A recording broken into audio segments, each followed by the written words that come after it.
Peace TV reporters have been active at the UN headquarters since 2010, the age of former UN Secretary General Ban Ki-moon. They are often invited to gather pictures and news about high-level meetings and events at the UN headquarters.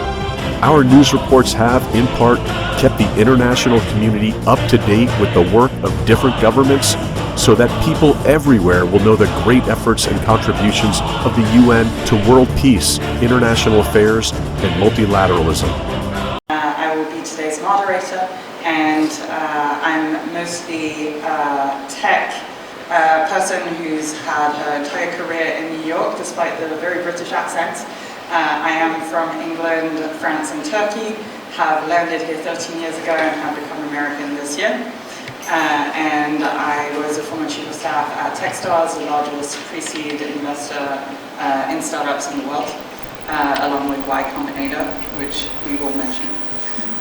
We are really pleased to partner with such a diverse group of people and innovators today across such a broad spectrum of fields related to giving. So as we always look at in tech, we are always building strong and high-powered growth companies, but we always remember where we come from, because a startup is only one person at the beginning and just an idea. And so giving back is as important to the tech world as well as to the rest of you. So I don't know if any of you know what Bunchful means. I know that I had to kind of look it up when I was preparing for this wonderful event, so I'm just curious, in the audience here, anyone wants to take a quick guess? I'll put you guys on the spot. The easiest thing to do is to say, I'm so sorry, I'm afraid of what this new journey means, or I'm afraid of what may or may not happen, and we let that fear conquer us. But today is a testament to being able to overcome that fear and face all the things that have brought us, that are part of our own journey and self-development. Today's not really about me. I really created today to be a celebration of you, a celebration of the work that you are doing, all the ways that you are giving back, all the work that you do to help and empower others. So again, I want to say thank you. Thank you for the work that has brought you here today. Now, as I look out at the audience, I realize many of our audience members have not yet shown up. So we hope that they will be trickling in. But regardless, we are memorializing today to live as a testament to the work and all the challenges that we may face as we move forward, but that we will also overcome. I want to say thank you as well. I want to say thank you to Jessica Sophia Wong. I want to say thank you to our team, LeVar, Jordan, all the team in the background who have helped us get here today. And I want to say thank you to our audience. We're going to do everything in our power to make sure that the work that you do here today and afterwards shine very brightly and across many platforms. So, we'll talk a little bit more about the reason I founded Bunchful. But Crystal asked the question before, what does Bunchful mean? Bunchful to mean sharing your wealth and your abundance with others. And that's what it means to be Bunchful. So, if you have not yet seen the term in the dictionary or on Google, Training, which takes 5 minutes, which is a training program that we have at LifeWorks, and you go to any doctor of your choice, like the ophthalmologist or the dentist. That's a total of $250. If you buy a pair of sneakers, an Apple Watch or Fitbit, that's $100. If you also go and get a full body massage, you go to a gym and you work out, that is a total of $175. So while you're working out and being an employee with us, we promote good health and wellness. And you can also get $525. Also, another thing is, if you wear glasses, we have an eyewear reimbursement where you can get $50. So we promote that all of our employees, while you're working with us, that you go to the doctor, you get your annual physical, and we also train you on a lot of healthy ways to keep your life going as an employee. And at LifeWorks, I'm so proud to represent our company as a whole and make sure that all people get your annual checkups and your physicals on an annual basis and keep your health going. We want you to be here, and health is wealth. And So then I was started as a science teacher. Do I have a way to click that forward? Oh, okay. So, and then after 20 years of health education, somebody gave me a copy of the Read Aloud Handbook. I'd never heard of it. I'd never heard of the Read Aloud Handbook, and it basically says, and this is one of Penguin's top 100 books they've ever published. This is in the 8th edition. When I got involved, it was in the 4th edition. It basically says if you read a chapter of a novel, particularly a children's chapter novel, to elementary children, what you're doing is you're giving them a foundation of language and stories that will be a foundation for the rest of their education, the rest of their lives. So we found out upstream, this is the best technique. Reading chapter books to children, there's no shortcut. You have to take that time to read to them. And then when you read it aloud to them, you would actually invested in them. You invested in them. So I got a hold of this and I formed a nonprofit. And then I formed a national nonprofit called Read to Them. And we came up with the idea that we would give all the children in an elementary school, all of them, a copy, like 600 copies of this book. They would go home and we would have somebody read it aloud, the first chapter to them. And then this would be their book. We give it to them. The title is, and give it to them. So they would read the first chapter, and then when we get to school the next day, they have a trivia question activities. This goes on for the whole month. Children love it. There are no book reports. It's just fun for families. It creates a sense of wellness in the family. I think I'm not going to sit at the podium. I'm too excited for that. So am I loud enough? yes. Excellent. First of all, thank you so much for having me. I've had the pleasure and almost honor of knowing Raquel for many, many years. And I will always say she is tenacious and absolutely amazing. And I know she's only going to continue to progress from here as she continues to grow Bunchful. So I'm really excited about this. I'm really excited all of you are here, and I'm excited to be here. My name is Stephen Robert. I'm the CEO of Bedrock Credit America, and since 2007, we've been helping people understand financial literacy, specifically in the world of credit education.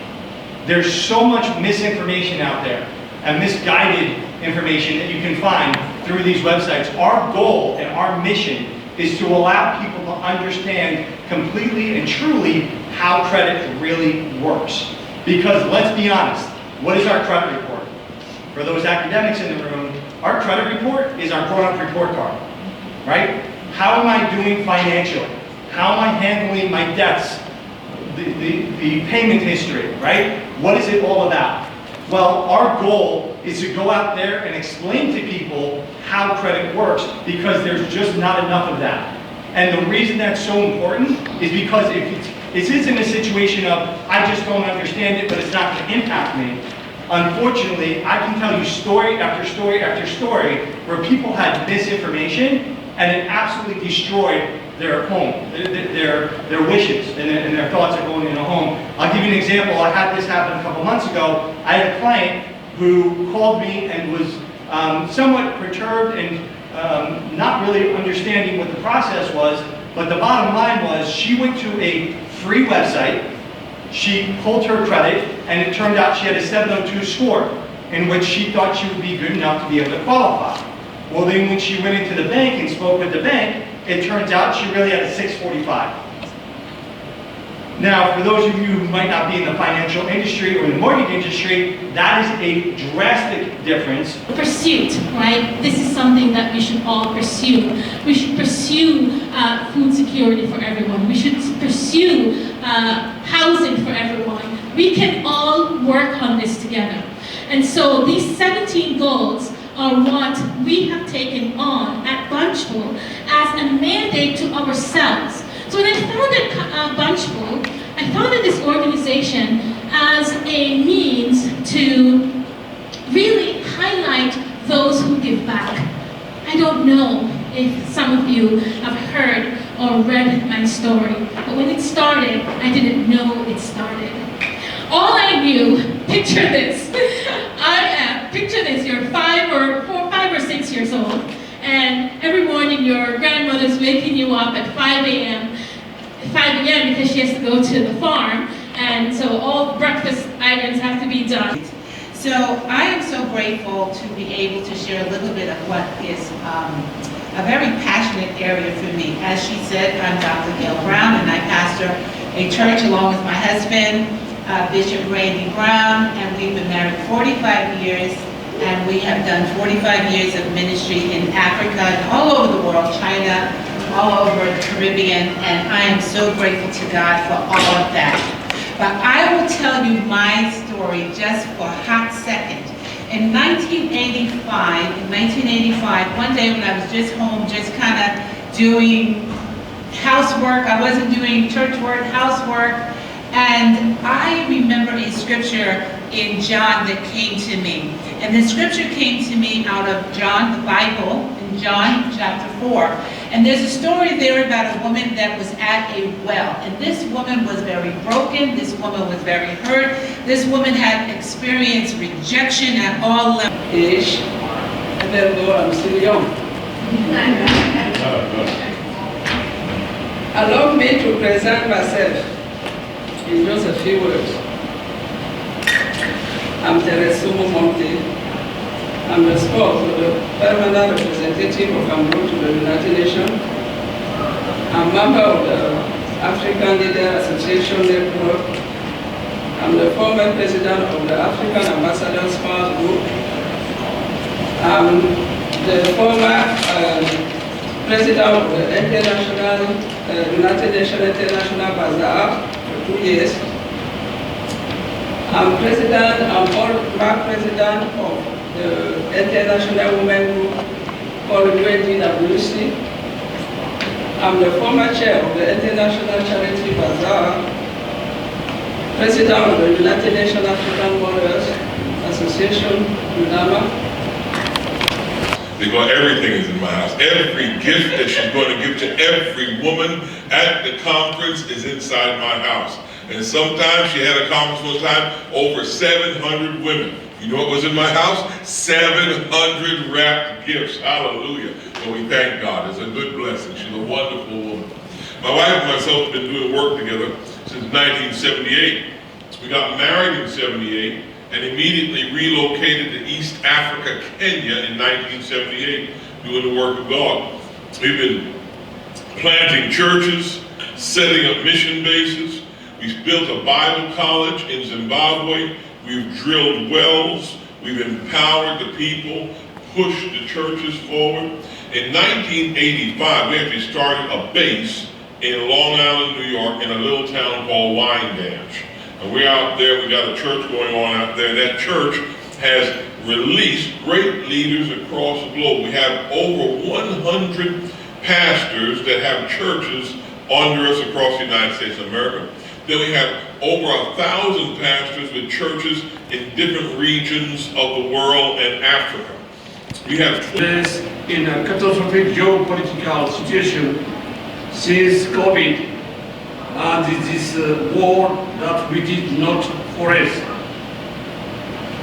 And workers did despair, suffering, misery, and social damage since COVID donation from company to help support action to reduce social and vast poverty and misery in the world to further by 30%, 36%, we must commit ourselves to support people in situation of exclusion and poverty and to engage with them to fighting poverty. I have read many books, but the old war continues to resonate in my head. The old war declared on days where people are condemned to live in poverty. Human rights are violated. Nothing to enforce them is a sacred duty. This is the speech from Joseph Brzezinski, who worked to build an international day for the eradication of the poverty in the UN. In 1992, the United Nations officially recognized October 18 as the International Day to fighting poverty. Thank you for the introduction. It's a privilege to be here to discuss how philanthropy and impact investing work together to address the Sustainable Development Goals. So from an investor's perspective, I'd like to talk about what it means to invest sustainably. And to do that, I would like to look at the what, the how, and the why of impact investing. So starting with the what, when selecting what projects to invest in, one of the most effective ways to target the highest impact projects is to use a bottoms-up rather than a top-down approach. This means giving communities the opportunity to originate ideas and appreciating the importance of locally driven solutions, and to an extent even letting the investee dictate where the investor focuses their attention. For example, as was mentioned, I spent the last 6.5 years at this UN Invest, where we provide patient capital loans and technical assistance to church-run enterprises across agriculture, healthcare, education, and financial inclusion in sub-Saharan Africa. And when we first started in 2017, we were focused strictly on investing in farms with the idea of improving food security across the continent. But within the first 3 to 4 years, we realized that these farms were co-located with schools. So the impact is truly real. Please help me welcome Mr. Joseph. So let's see, so far we've had a bishop, a basketball star, several business leaders, the First Lady of Cameroon, a multi-hyphenate, globally renowned expert. Talk about imposter syndrome. Like, I'm now here talking to you about, well, let's talk. Do what you can with what you have, where you are. That is a quote from Teddy Roosevelt's serialized autobiography from more than 100 years ago. And I think today it hits us with the same resonance, the same meaning, and the same admonishment as it did then. The title of his serialized autobiography, The Outlook. It's pretty apropos, right? Do what you can with what you have, where you are. Today, as we gather to discuss the future of philanthropy, specifically as we reflect on ways to excite and evolve and extend the real impact that the UN SDGs can have globally, I want to offer you my own outlook about this quote, the gift of technology. Now, before I go there, I want to tell you a short, true story. and ask you to imagine a slightly different ending. I don't know how many of you have ever heard of Ramanujan. Anyone know who Ramanujan is? So Ramanujan. And also, I just want to thank everyone who is this thing. Brown, Bishop Brown, and every one of you. And then Raquel, what an honor to have such beautiful students. Now, I love you for what you do, and I thank you for not giving up on yourself, for choosing to stay on your lane and encourage more people along in order to achieve the goal that we set out to make the world a better place. Let's give a round of applause.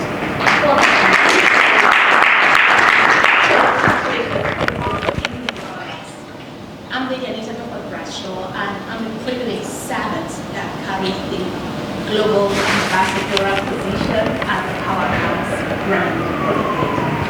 Powerhouse was going on for about 15 years now, and what we do is actually to create global for leaders to showcase their brilliance, and hence the connection with the ambassador and Raquel and all of us.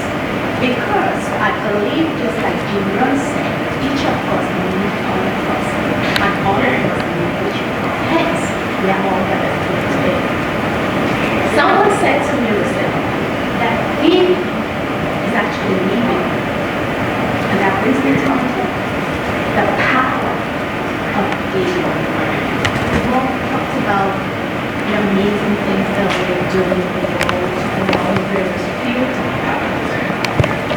of your time for me to talk about a little bit longer of a journey of mine. Thank you, Raquel, for allowing me to be a part of your life and to allow to share what we do, which is plastic surgery or reconstructive plastic surgery that started over 100 years ago as a discipline. I would say that many beautiful things often come from very dark places, and plastic surgery, which now has developed into all kinds of aspects of beauty, really started in a very dark place, really in the aftermath of the First World War, where trench wars rendered people with injuries of the head and neck that needed to be reconstructed. So the surgeons back in the day, in the beginning of the 20th century, coined this discipline, plastic surgery, and began performing reconstructions, the applications of which are now extending in all different directions. As part of my introduction, it was mentioned that I am a graduate. One of my alma maters was the University of Pennsylvania. The program in plastic surgery was founded in 1921. There is a power in that. A power in healing that often seems surreal when I take a step back to consider the privilege that I have been given. As much as I enjoy taking care of patients in the field of general surgery, I soon discovered that there was a disconnect. A large part of why I went into medicine was not only to help people, but to connect meaningfully with people and develop long-term relationships.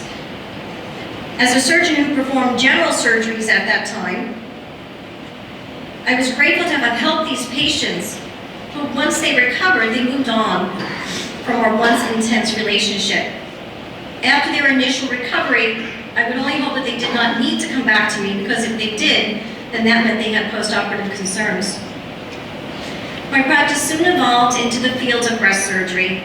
I appreciated the complexity of the disease processes and the delicate intricacies of performing breast surgery.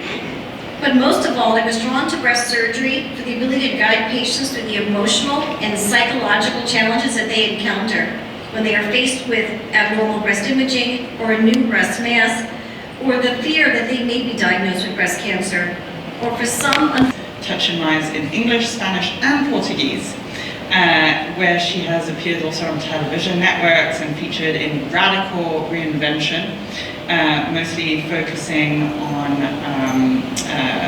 women who are cancer survivors and just going through personal and professional reinvention during that phase of life that they go through. And she will be sharing with us a talk and a workshop on self-acceptance. 14 years ago, I was diagnosed with some kind of hormonal imbalance. Back then they didn't know it was an immune deficiency. And what that made was I started losing my hair on top of my head, having aging spots all over my face, and losing weight in an anorexic looking way. 40% of my family had some type of cancer, and since I was a kid, my parents always encouraged us to take care of them, to understand things from a very close point of view. And I thought, okay, with those genes, this is my time. What I ended up having was a tumor in my pituitary gland that combined with a condition on my thyroid and an immune condition called Sjogren's.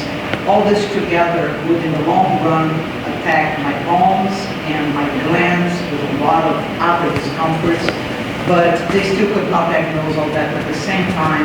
And I thought, okay, let's go see what this treatment is. And back then, it involved a lot of hormones that I was very afraid of taking with all this family history of cancer. And they told me that the other problems would come with years. Right now, it will affect mostly from the Israeli camp, who are going to help and join me in presenting some of our awards today. More on that later. Thank you. Performers are struggling because of the pay rate is so low. And with 0.009% per stream, which is below a penny, you know, it's difficult for them to make a living off of their craft work.